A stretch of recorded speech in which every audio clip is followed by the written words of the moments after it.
नमस्कार दोस्तों, मैं नवनीत सागर स्वागत करता हूं आपके अपने YouTube channel wifi study exam पर।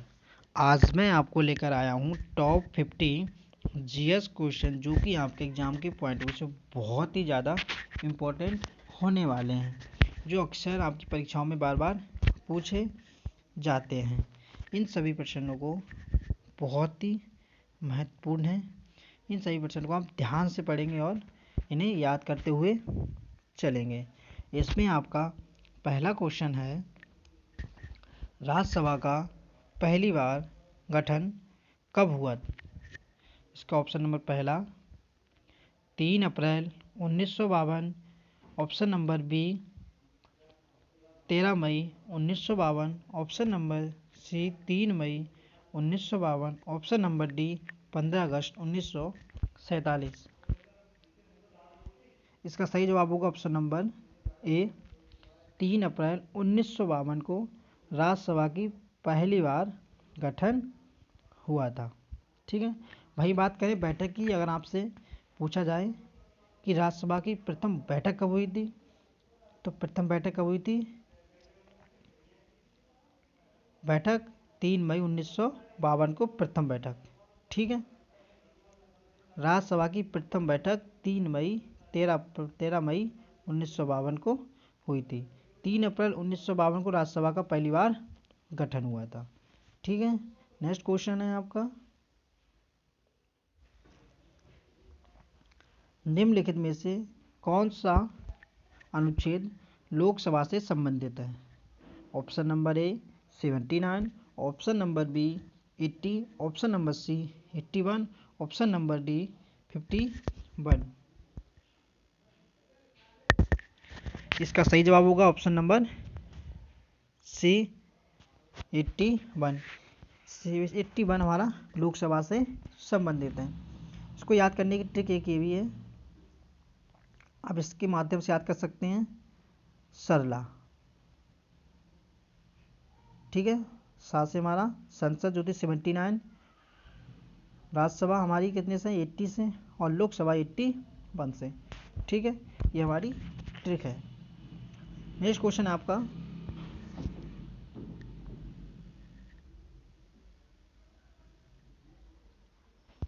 उपराष्ट्रपति राष्ट्रपति के पद खाली, यानी राष्ट्रपति अपने पद पे नहीं है, तो उसमें उपराष्ट्रपति राष्ट्रपति की हैसियत से कार्य करता है। ठीक है, यह किस सदन से संबंधित है? ऑप्शन नंबर ए है हमारा Lok Sabha, option number B Rajya Sabha, option number C Vidhan Sabha, option number D Vidhan Parishad. इसका सही जवाब होगा ऑप्शन नंबर बी राज्यसभा। ठीक है, राज्यसभा।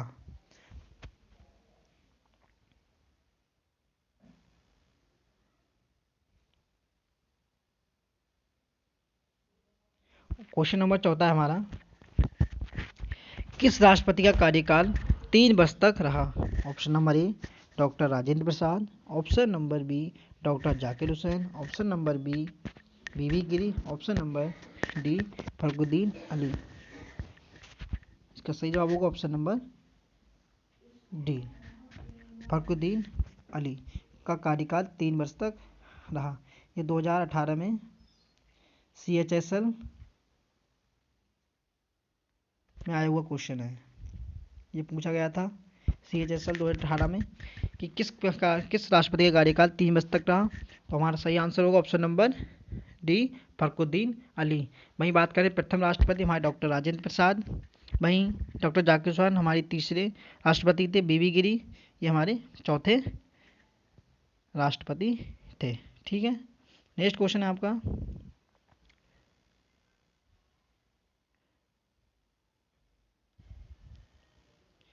किस अनुच्छेद के अंतर्गत राष्ट्रपति वित्त आयोग को सिफारिशों को संसद के प्रत्येक सदन के समक्ष रखता है? जो वित्त आयोग है, राष्ट्रपति है, वित्त आयोग की सिफारिशें हैं वो संसद के प्रत्येक सदन में, सदन कौन से हमारे दो, राज्यसभा और लोकसभा के समक्ष रखता है। ये किस आर्टिकल संबंधित है?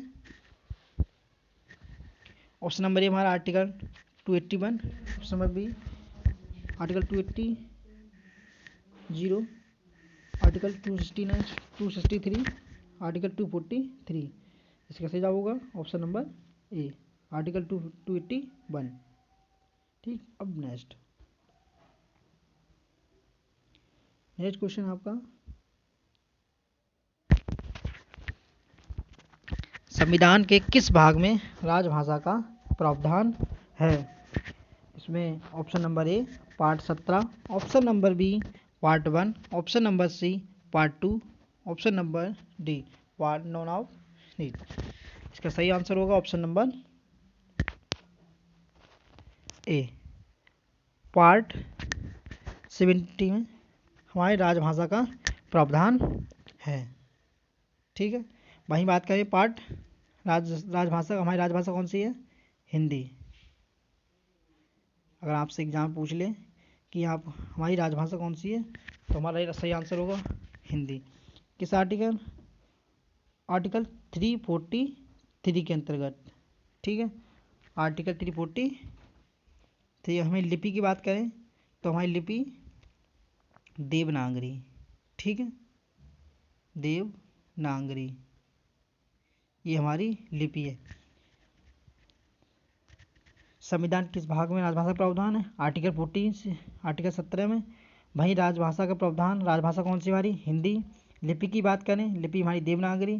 किस राजभाषा का प्रावधान किस आर्टिकल में? आर्टिकल 343। ये भी पूछता है। वहीं बात करें पार्ट 1, पार्ट 1 हमारा राज्य जो संबंधित है राज्यों के पुनर्गठन से। वहीं पार्ट 2 हमारा नागरिकता से। ठीक है, बात करें नागरिकता किस भाग में नागरिकता का प्रावधान है, वो आर्टिकल पार्ट 2 वहाँ नागरिकता का प्रावधान है। नेक्स्ट क्वेश्चन है आपका, राष्ट्रीय ध्वज कब अपनाया गया? ऑप्शन नंबर ए 24 जुलाई 1947, ऑप्शन नंबर बी 24 जनवरी 1947, ऑप्शन नंबर सी 22 अगस्त 1947, ऑप्शन नंबर डी 15 अगस्त 1940। इसका सही आंसर होगा ऑप्शन नंबर ए 22 जुलाई 1947 को हमारा राष्ट्रीय ध्वज अपनाया गया था। वही बात करें हम राष्ट्रगीत और राष्ट्रगान। राष्ट्रगीत और राष्ट्रगान को 24 जनवरी 1947 को गाया गया था। ठीक है, सभी इंपॉर्टेंट क्वेश्चन है आपके एग्जाम पॉइंट ऑफ व्यू से, इसे याद करते चलेंगे। और हाँ, अगर आपको वीडियो पसंद आई हो तो हमारे वीडियो को लाइक और हमारे चैनल को सब्सक्राइब करना ना भूलें। नेक्स्ट क्वेश्चन आपके स्क्रीन पे, अंतिम 8वां क्वेश्चन है आपका, अंतरिम सरकार के खाद्य एवं कृषि मंत्री कौन थे? Option number A doctor Rajendra Prasad, option number B Baldev Singh, option number C John Mathai, option number D Asaf Ali. इसका सही आंसर होगा option number A doctor Rajendra Prasad हमारे क्या थे? खाद्य एवं कृषि मंत्री थे। अंतरिम सरकार के खाद्य एवं कृषि मंत्री कौन थे? हमारे डॉक्टर राजेंद्र प्रसाद। नेक्स्ट क्वेश्चन है आपका,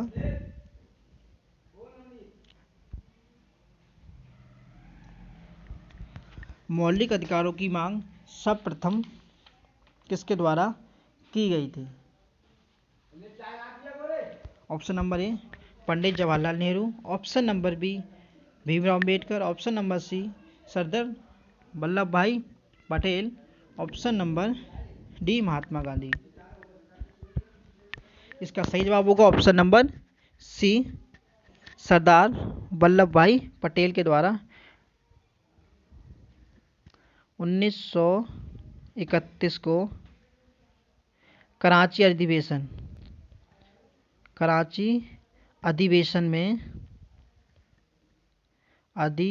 में किसकी अध्यक्षता में? सरदार वल्लभ भाई पटेल की अध्यक्षता में क्या किया था उन्होंने? मौलिक अधिकारों की मांग की थी। ठीक है, अब नेक्स्ट क्वेश्चन है आपका,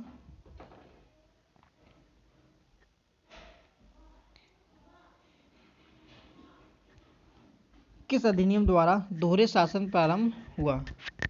ड्वार्की सिस्टम की बात की है यहाँ पे। तो ड्वार्की सिस्टम किस एक्ट में आया था हमारा? 1780 Pitt's India act. Option number B 1793 charter act. Option number C 1773 regulating act. Option number D 1873 अधिनियम। इसका सही जवाब होगा ऑप्शन नंबर ए 1784। 1784 को हमारा ड्वार्की सिस्टम प्रारंभ हुआ। ठीक है, ड्वार्की सिस्टम का प्रारंभ हुआ। अब नेक्स्ट क्वेश्चन है आपका। सभी क्वेश्चन बहुत ज़्यादा इंपॉर्टेंट हैं। वीडियो को लाइक करते रहें और चैनल को सब्सक्राइब जरूर कर दें, ताकि और इसी प्रकार की वीडियो हम आपके लिए लाते रहें, आपको सबसे पहले नोटिफिकेशन आपके पास पहुँचे। क्वेश्चन नंबर 11 है, किस देश को वनों का देश कहा जाता है?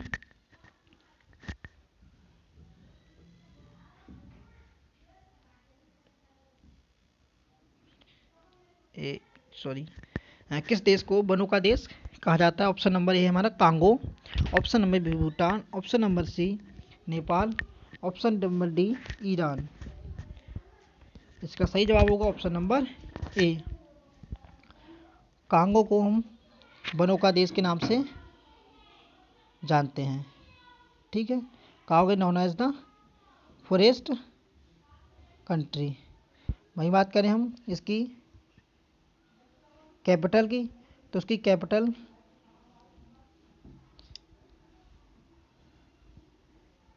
हमारी क्या होगी? किसिनजा इसकी कैपिटल है। नेक्स्ट क्वेश्चन है आपका, यह Dominican of the Republic Congo है, इसकी कैपिटल किसिनजा है। ठीक है, नेक्स्ट क्वेश्चन है आपका, करिया बांध के बारे में पूछ रहा है। करिया बांध किस नदी पर निर्मित है? Option number A Ganga. Option number B Sindhu. Option number C Zambezi नदी। Option number D Nile. इसका सही जवाब होगा option number A Ganga, sorry, इसका सही जवाब होगा ऑप्शन नंबर सी जोम्बेजी नदी पर करिया बांध बना हुआ। कहाँ है ये? तो ये हमारी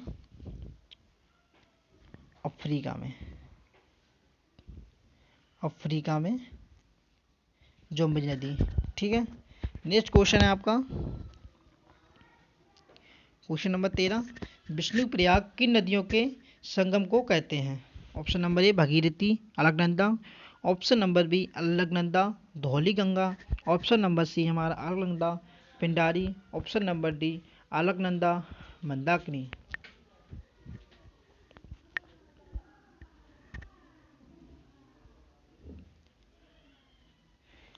इसका सही आंसर होगा ऑप्शन नंबर बी अलकनंदा और धौली गंगा के संगम क्या कहते हैं हम? विष्णु प्रयाग कहते हैं। ठीक है, वही बात करें हम अलकनंदा और मंदाकिनी की, इसको हम कहते हैं, इन दोनों के संगम क्या कहते हैं? कर्ण प्रयाग। ठीक, यहाँ पर नेक्स्ट क्वेश्चन है आपका, अलकनंदा और भगीरथी, ये इंपॉर्टेंट पॉइंट है आपके एग्जाम पॉइंट ऑफ व्यू से। अलकनंदा और भगीरथी कि जो संगम को हम क्या कहते हैं? अलकनंदा और भगीरथी को कहते हैं बद्रीनाथ की सतोपन हिमालय से निकलती हैं। ठीक है, वहीं बात करें गंगा उत्तरकाशी से होते हुए गंगोत्री हिमनद के भगीरथी नाम से जानी जाती है। देवप्रयाग के दो नदियों के संगम से बनता है, तो आपका भगीरथी और अलकनंदा के संगम का कहते हैं देवप्रयाग। वहीं बात करें विष्णु प्रयाग की, तो अलकनंदा और धौलीगंगा। ठीक है, इन दोनों की धाराओं को क्या कहते हैं हम? विष्णु प्रयाग कहते हैं। नेक्स्ट है कर्णप्रयाग। बात करें कर्णप्रयाग की, तो कर्णप्रयाग अलकनंदा और पिंडारी से मिलकर क्या बनता है हमारा? कर्णप्रयाग। इनके संगम को क्या कहते हैं? कर्णप्रयाग कहते हैं।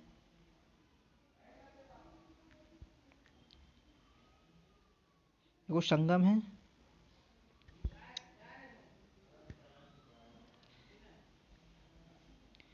ये हमारा विष्णुप्रयाग है, विष्णुप्रयाग, कर्णप्रयाग। कितने प्रयाग है हमारे, हमें कमेंट बॉक्स जरूर बताएं। नेक्स्ट क्वेश्चन आपका क्वेश्चन नंबर 14, निम्नलिखित में से सुनिश्चित कीजिए, निम्न को सुमेलित नहीं है। ऑप्शन नंबर ए हमारा मेरियाना गर्त क्या प्रशांत महासागर में है, टोंगा प्रशांत महासागर में, मिंडनाओ प्रशांत महासागर में, रोमेसो प्रशांत महासागर में। इसमें से कौन सा सुमेलित नहीं है? इसका सही आंसर होगा option number D. Option number D रोमेसो। रोमेसो प्रशांत महासागर से संबंधित नहीं। ये कहाँ की हैं? ये दक्षिण अटलांटिक,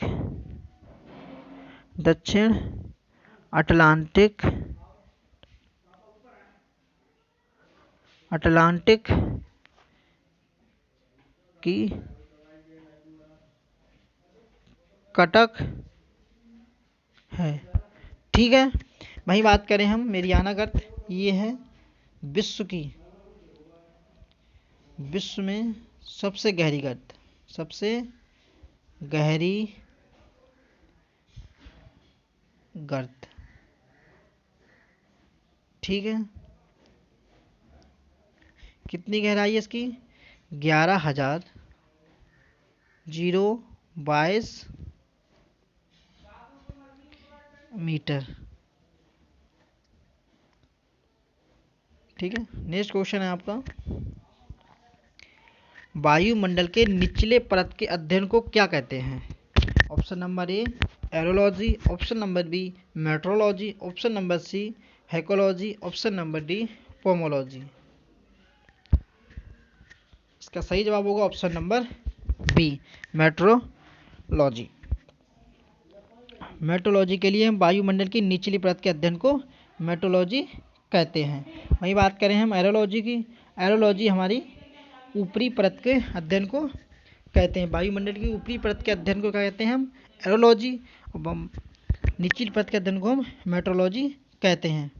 और हमें आप कमेंट बॉक्स में ये बताएं हाइकोलॉजी और पोमोलॉजी किसके अध्ययन को कहते हैं? हमें कमेंट बॉक्स में अपना आंसर जरूर दें। और अगर आपको ये वीडियो पसंद आई हो तो कृपया हमारे चैनल को सब्सक्राइब और हमारी वीडियो को लाइक करना ना भूलें। नमस्कार, धन्यवाद।